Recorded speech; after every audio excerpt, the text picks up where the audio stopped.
Hey guys, I'm back. Today we're gonna be reviewing Batman Forever. I should have reviewed it yesterday, but I got held up at my dad's work, and we needed to, help out with like all that kind of stuff for the veterans. But anyway, sorry that I couldn't get to it yesterday, but I'm here today, and we are going to review the shithole of a movie that is called Batman Forever. Now, Batman Forever. This is made by a director named Joel Schumacher, and he's okay. I mean, he's just an okay director, but I mean, like, come on, like seriously, when you have a person like Tim Burton directing Batman, where it's like he's got like this dark, sort of goofy center, and it did okay. It did good at the box office, and it did okay with the critics. We moved from that dark persona that we knew was Batman to this neon filled like over the top persona, everything that like should be Batman, that is Batman in this movie. That's called Batman Forever. Now, Val Kilmer, Chris O'Donnell, Jim Carrey, Tommy Lee Jones, and Nicole Kidman. They're all in this movie. Some of them do good, some of them do bad.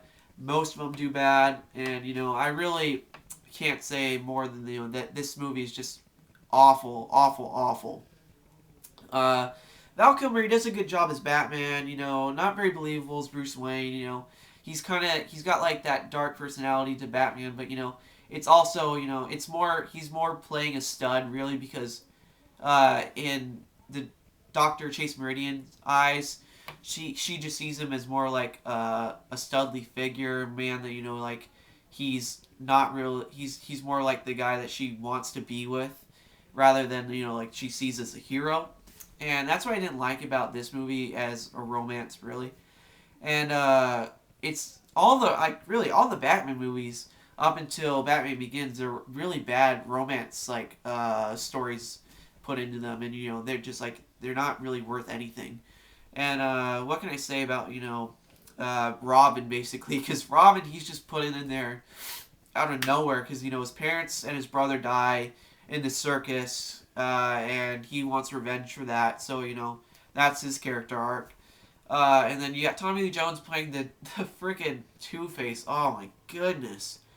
Can you just say over the top? Basically, I mean, it's just like the whole origin story of Two Face. Like for this movie, it's just like it just shows a video of him like in court, and all of a sudden he gets coffee splashed in his face, and all of a sudden Two Face is born. That whole story was just idiotic. It was so dumb, and no like character arc like really built at all. Really, the only character arc in this whole movie is freaking Jim Carrey's Riddler, and that's like my favorite performance in the whole movie. Really, because he's got like this whole like really goofy personality to him, and he's really like over the top, but he's like that good over the top at like a certain point.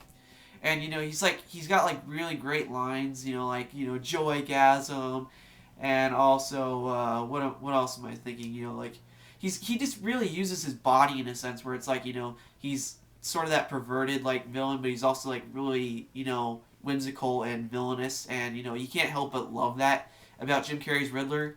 But over a certain point, it sort of becomes too much, where it's like okay, that's enough. You don't need to do that anymore. That's how I feel personally about Jim Carrey's Riddler. But overall, I feel like he gives the best performance in that movie. Otherwise, from Michael Goff playing Alfred, and Michael Goff, I haven't been talking about him a lot in the last movies. Actually, not even at all. He does a good job playing Alfred. I mean, he's like that old man who's very wise. He gives Bruce Wayne advice on like what he needs to do to save the city. And I always enjoyed Michael Goff as Alfred, and it's so sad the way that he's gone now. And he actually just passed away a year ago, and I really wish he was still here with us. But I I I give him credit, for like giving Alfred a soul in a way. And overall, I mean, he's a great Alfred. And so is Michael Caine in like Batman Begins and Dark Knight. But so I think they're both like really the same as sort of Alfred goes. Otherwise, you got like well, it's like Dr. Chase Meridian, Nicole Kidman. She's not really that important of a character. She's just there to like as a romance, and it doesn't really go anywhere after that movie. So oh well. And I didn't really miss her in any of the other movies, but that's what you get when you got like Joel Schumacher and Akiva Goldsman, which is the screenwriter. The screenwriter, he's such a bad script. It's so bad. I mean, just like that's the worst thing about this movie is that like the script is just over the top and it's just everywhere. It's just like you got one place going this, you got one person going that way, you got one person going this way. It's just like a spider web of like every place. It's just like no, you don't want to go anywhere in this movie.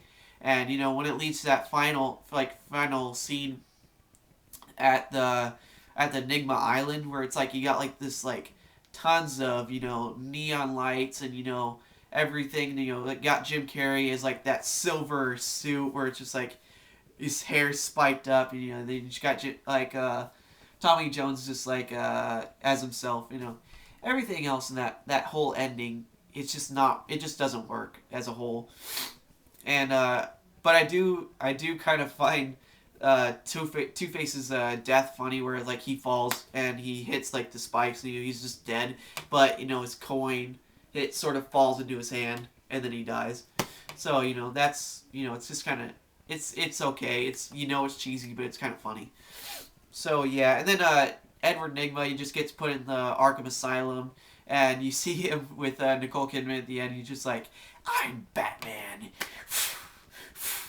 It's so dumb, but it's so funny at the same time. You just gotta admire Jim Carrey for what he did for that role, despite having such bad dialogue as well. So yeah, overall, Batman Forever, it's not a good movie. It's not a good movie at all.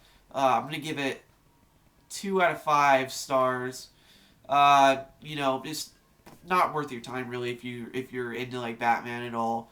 If you have seen it as a little kid, maybe it does like leave that like sort of like reminiscent. It gives you nostalgia, back to like where you were young. You like really enjoyed those kind of movies.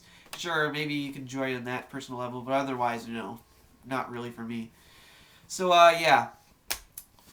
So for the next couple days, I'll be taking another break, but I'll be back to review Batman and Robin, which is another Joel Schumacher film that is really bad, even worse script, even worse actors, even worse direction, just worse on every level possible you can imagine.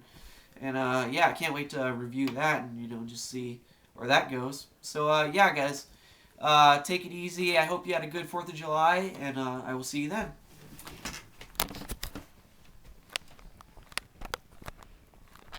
I can't turn this off. How do you turn it off?